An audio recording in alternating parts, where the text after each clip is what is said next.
मैं आशा सिंह अपने YouTube channel पर आप लोगों का स्वागत करती हूँ। एक बहुत ही सुंदर नाच गीत लेकर आप लोगों के सामने प्रस्तुत हुई हूँ, तो प्लीज़ अपना प्यार आशीर्वाद जरूर दीजिएगा। ना छूटे लड़िकैया तोहार पिया, ना छूटे लड़िकैया तोहार पिया, ना छूटे लड़िकैया तोहार पिया।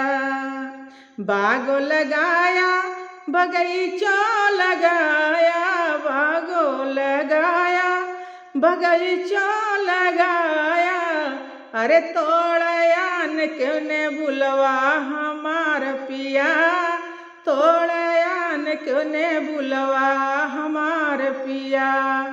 ना छूटे लड़िकैया तोहार पिया, ना छूटे लड़िकैया तोहार पिया।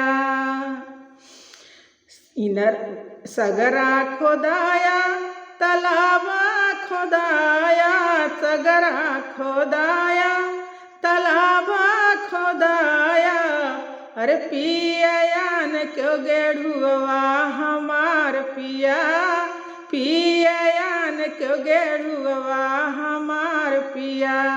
ना छूटे लड़िकैया तोहार पिया, ना छूटे लड़िकैया तोहार पिया।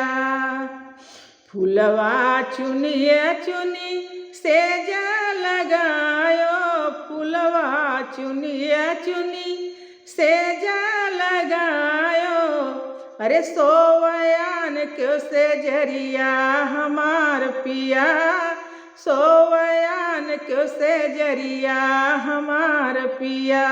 ना छूटे लड़िकैया तोहार पिया, ना छूटे लड़िकैया तोहार पिया।